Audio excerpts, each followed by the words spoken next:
we're back. Good to talk to you again.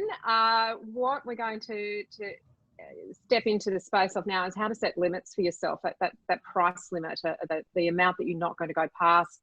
Veronica, what a property is worth and what you're prepared to pay for it can be two really different things.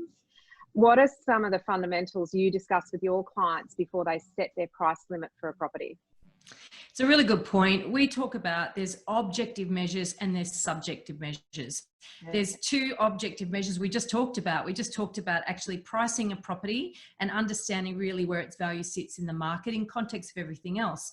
And the other objective measure is how good is that property? See, and when you become a local expert, when you really, really know fundamentally what local buyers will go for and what local buyers will, give a wide berth to, then you can know which property you might want to push yourself for versus which one you're not going to push yourself for. So they're the objective measures. The subjective measures are those that relates just to you. So the first one is how unique is that property to you, and in terms of fitting in with the sorts of things that you've been looking for. If you've been looking for a year for a certain type of property and that's the only one you've seen that whole time, well, you're going to push yourself a lot harder than if you've seen three others that you could have gone for. So scarcity factor, isn't it? Absolutely. Yeah, we talk about the scarcity factor a lot. And then the other subjective measure is your budget. That's the one thing that is uniquely yours. And if you can't spend more than X, then you can't spend more than X. But some buyers do tend to go to auction. I know that I've had this conversation with a lot of buyers over the years that when they go to auction and they've missed out on a number, and then finally when they go to auction and they do buy, and I say, how did you set your limit? And they said, well, I just went with everything I could possibly buy. Like I went with my budget. And I said, did you think threw the kitchen sink at it? Yeah. Is it worth it? Is like just because you missed out on those others, did you pull back too quickly on those others, or did you really push yourself to where you should have? So quite often people won't set a limit and then they will pull back when they shouldn't, or they don't set a limit and then they overpay.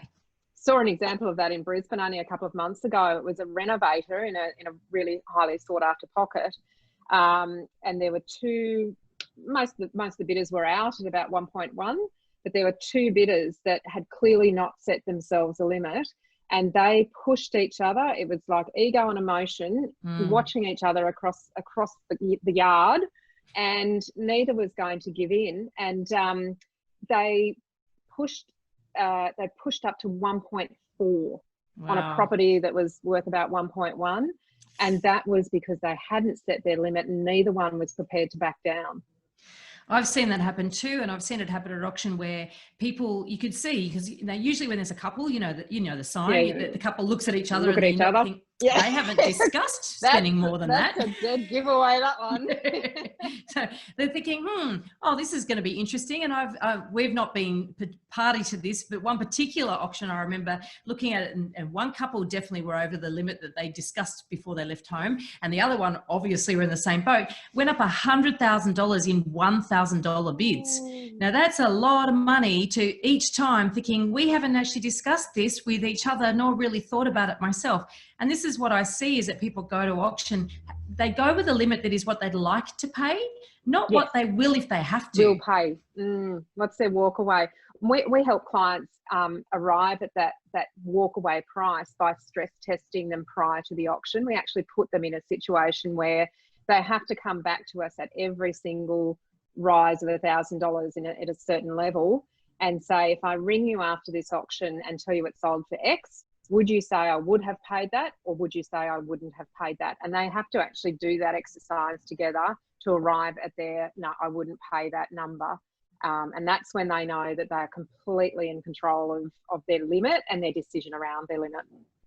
We do a very similar thing, and we call it pressure testing the limit. So it's very similar in its intent and certainly in the process as well.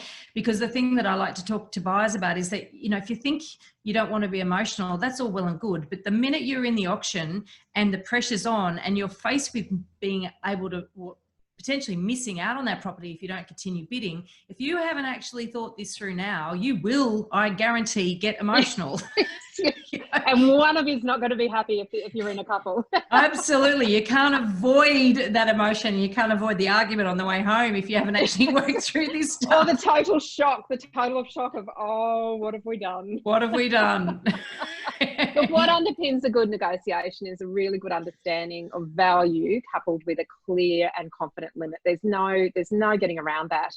When negotiations commence, agents will play on your fear of missing out, your FOMO, and may well try to bluff you. And that's their job. Their job is to get the highest amount of money for their seller. Yeah. So having a well-considered, you said it, pressure-tested limit before you start making an offer or bidding at auction is really the only protection that you have against paying too much or pulling out too early.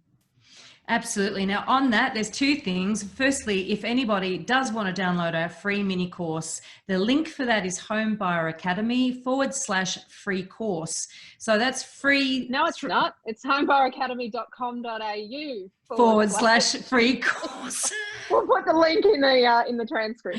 And lastly, if you do want to take advantage of that book, that code for 30% off free postage is RE Talk, all one word, RE Talk. So yeah, until next time when we're allowed the chair. Great talking to you again.